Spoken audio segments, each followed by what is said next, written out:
Imagine moving into your dream home, a place where laughter echoes through the halls, where memories are meant to be made. Now imagine that same home, turning against you, each creak of the floorboards a warning, every shadow a threat. What if the very walls seemed alive, watching you, waiting for the perfect moment to strike? In Pontefract, West Yorkshire, there is such a house. On the outside, it looks like any other, a simple structure, unassuming, harmless. But step inside, and you'll find something far darker. A place where an ancient evil refuses to rest, where an unseen force once terrorized a family so completely that they were forced to flee, leaving behind a haunting that remains to this day.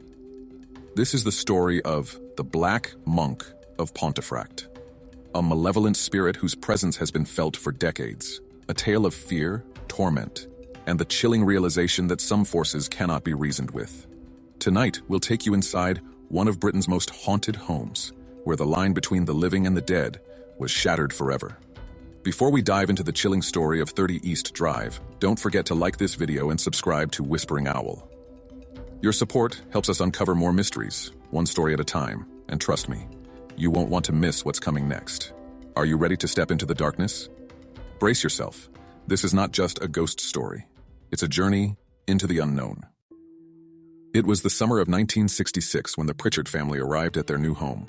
On the surface, 30 East Drive seemed perfect. A peaceful neighborhood, a cozy house, and a fresh start for the family of four. Jean and Joe, the hardworking parents, were thrilled to settle into a quiet life, while their teenage children, Diane and Philip, were eager to make new memories. At first, the house was everything they hoped it would be: warm, inviting, and unremarkable. But as the days turned into weeks, subtle signs began to emerge. Small, inexplicable details that seemed to whisper that something wasn't quite right. The first incident was simple: a tap dripping green foam. Jean chalked it up to an old plumbing issue, promising herself she'd have Joe take a look. But then came the cold spots. No matter how warm the summer sun blazed outside, pockets of icy air seemed to linger in the hallways and bedrooms. At first, the family dismissed these occurrences as quirks of an old house.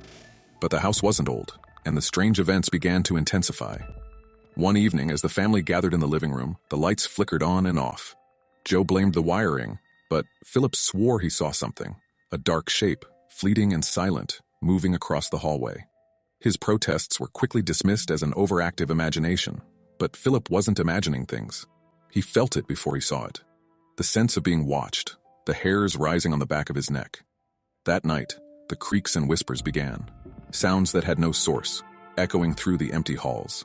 Unseen, unheard by the rest of the world, 30 East Drive had awakened.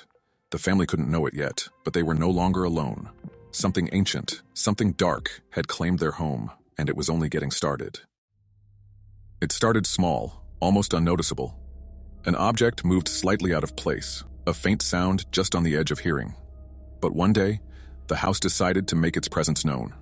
Jean Pritchard thought it was her children playing a prank. But when she called out, the only reply was silence. Philip was outside mowing the lawn, and Diane hadn't even come downstairs yet. She tried to dismiss it. Maybe the chair was unbalanced. Maybe the floor was uneven. But deep down, Jean knew something was wrong. Over the next few days, the activity grew bolder. Objects would move when no one was near them. Lights flickered without warning. And then, one night, Philip experienced something he couldn't explain. Philip had always prided himself on being level-headed. He wasn't one to believe in ghosts or spirits. But that night, as he sat watching television, he saw it, a dark and distinct shadow moving across the hallway. He tried to tell himself it was nothing, a trick of the light, maybe Diane playing a joke, but the shadow didn't disappear. It lingered, just out of sight, as if watching him. The family began to share their experiences, each strange occurrence adding to the growing tension. But Joe, ever the skeptic, brushed it off as coincidence, his calm demeanor masking the unease in his mind. But even Joe couldn't deny it for long. The house was waking up, and its power was growing. The whispers came next, soft, guttural murmurs that seemed to seep from the very walls. The family tried to ignore them, but the whispers grew louder, more insistent, until they became impossible to dismiss. It was no longer just a few strange incidents. The house was alive, and it wanted them to know it. And then, they saw him, The Black Monk, a cloaked figure, silent and menacing, always just out of reach. He was no longer content to stay hidden. The family's terror was his playground, and he was just getting started. For the Pritchards, life at 30 East Drive had become a waking nightmare. But amidst the chaos, one thing became clear. The Black Monk had chosen his target. It was Diane, the youngest member of the family, who bore the brunt of the haunting. Whatever this presence was, it seemed fixated on her. It started subtly. Diane felt watched, as though unseen eyes were following her every move. At first, she tried to brush it off, but the feeling was relentless. Every creak, every flicker of light seemed aimed at her. One night, Diane's fears became a horrifying reality. As she slept, her blanket was ripped away, and an invisible force yanked her from the bed. She screamed as she was dragged across the floor, her nails clawing at the carpet. But there was no escape. Her parents rushed in, their faces pale with fear. Diane's arms bore deep red welts, as though she'd been clawed by something inhuman. They searched the room, but there was no one else there. Just the oppressive, suffocating silence that had become all too familiar. The attacks grew more frequent. Objects were hurled at Diane with terrifying force. Heavy footsteps followed her from room to room, even when she was alone. The Black Monk had made his intentions clear. Diane was his prey. For Diane, 30 East Drive was no longer a home. It was a prison. Each night brought new horrors, each moment a test of her will to endure. She could feel the monk's hatred, his malevolence, pressing down on her like a weight she couldn't escape. The family was powerless to stop it. No prayer, no ritual could drive the Black Monk away. And as the days turned into weeks, they began to fear that Diane might not survive his wrath. Whatever the Black Monk wanted, it wasn't going to stop. Diane's torment was far from over, and the worst was yet to come. The haunting of 30 East Drive seemed random at first, a cruel, senseless attack on an ordinary family.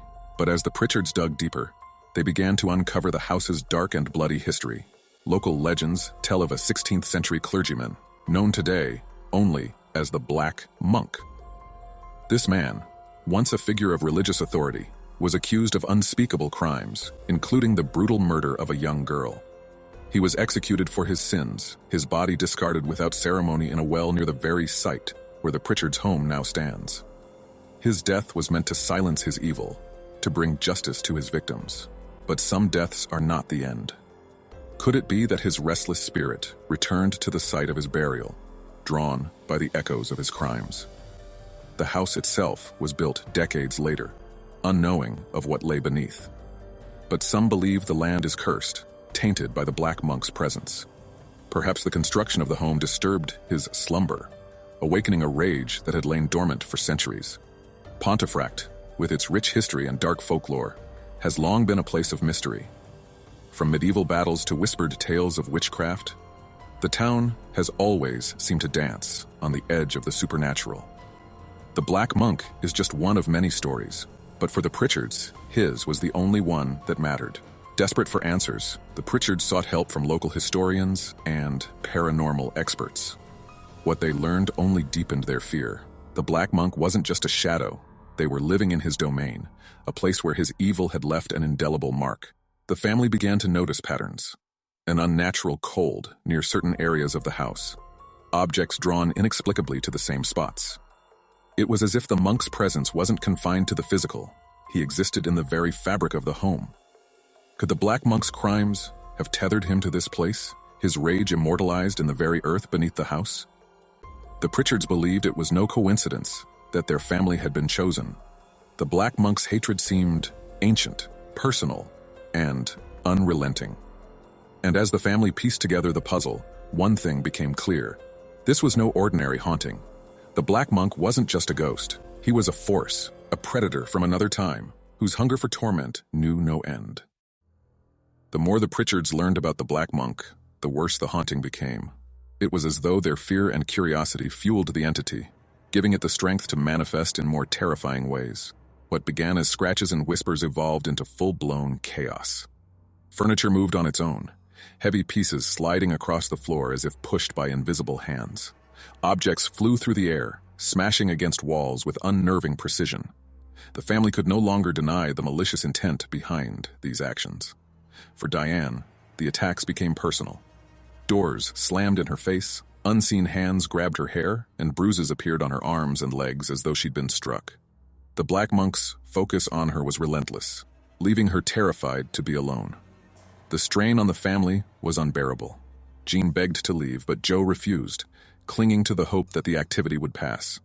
The children tried to remain brave, but the constant fear had taken its toll.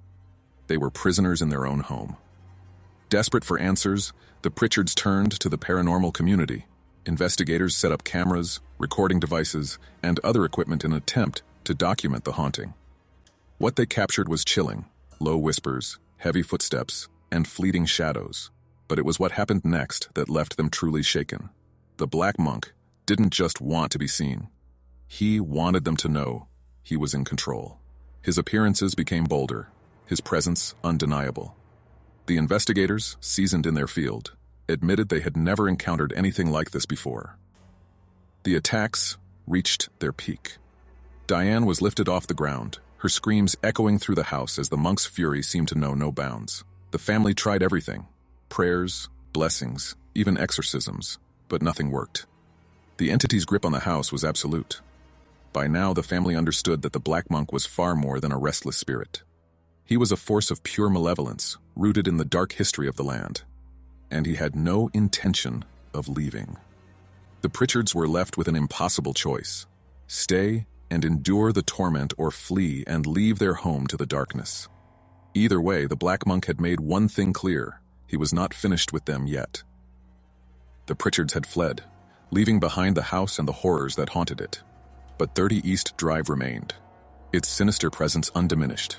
The family hoped that leaving would end the nightmare, but the Black Monk had left an indelible mark on their lives. Even in their new home, the scars of 30 East Drive lingered. Jean developed a habit of triple-checking every door and window, while Diane struggled to sleep, haunted by nightmares of the figure that had tormented her.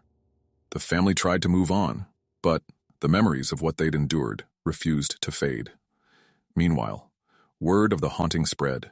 Paranormal investigators and thrill-seekers flocked to 30 East Drive, determined to uncover the truth behind the Black Monk. What they found only deepened the mystery. Recordings of faint whispers, inexplicable cold spots, and shadowy figures became the norm for those who entered the house. Even skeptics left shaken, their disbelief challenged by what they experienced within those walls. The story of the Black Monk became a local legend, and soon, a global phenomenon. Books were written, documentaries filmed, and debates raged over whether the haunting was real or an elaborate hoax. But for the Pritchards, the truth was undeniable. Years later, Diane would speak of her experiences, recounting the terror with a mixture of clarity and hesitation. "It wasn't just a haunting," she once said. "It was personal. He wasn't just in the house, he was in our lives." Today, 30 East Drive remains one of the most infamous haunted locations in England. The Black Monk's legend lives on, his dark presence still felt by those brave, or foolish, enough to enter. For the Pritchards, it's a chapter they'll never forget, and for the rest of us, it's a chilling reminder of the mysteries that lurk in the shadows of our world. Was it a spirit, a curse, or something even darker? The truth remains as elusive as the shadowy figure that haunted 30 East Drive. But one thing is certain: some stories are never truly over. Decades have passed since the Pritchards fled 30 East Drive, but the story of the Black Monk remains. What was once a family's nightmare has transformed into one of England's most infamous haunted sites, attracting those who dare to confront the darkness within its walls. In 1974, the haunting at 30 East Drive captured national attention. News outlets reported on the family's ordeal, describing the paranormal activity in chilling detail. The BBC even aired a segment highlighting the Pritchards' experience, sparking debates about whether the haunting was genuine or an elaborate hoax.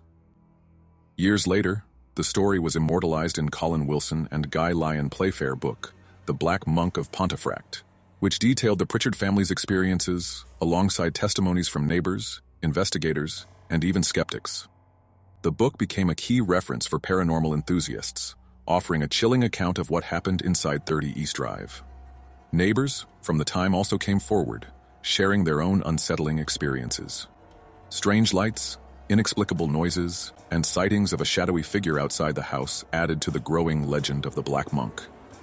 Paranormal teams who visited the house found the Pritchard's accounts eerily consistent with their own. From disembodied voices to shadowy figures and objects moving on their own, the Black Monk seemed as active as ever, his presence undiminished by time. More recently, Richard Estep's Haunted. Horrors at 30 East Drive delved even deeper into the house's history and its lasting impact. Drawing on first-hand accounts, Estep painted a picture of a haunting so malevolent, it defied explanation.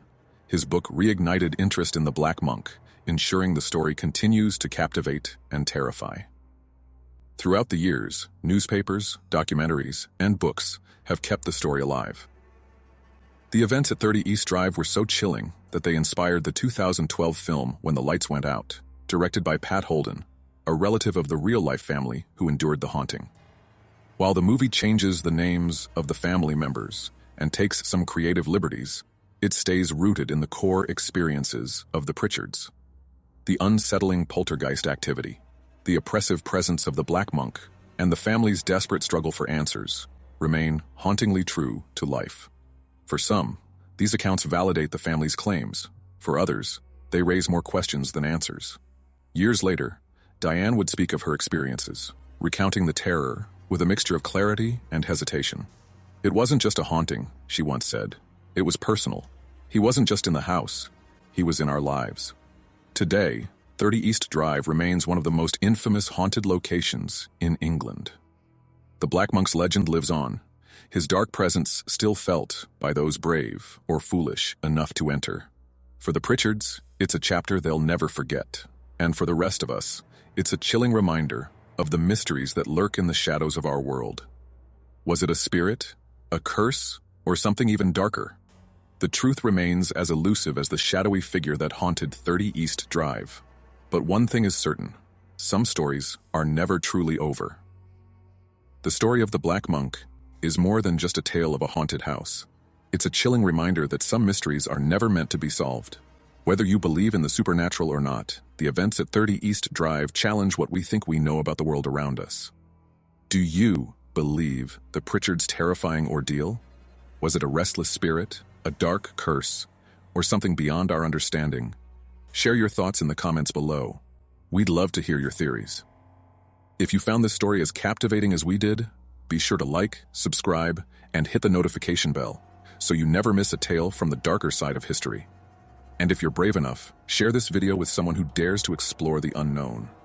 Until next time, stay curious, stay cautious, and remember, some doors are best left unopened.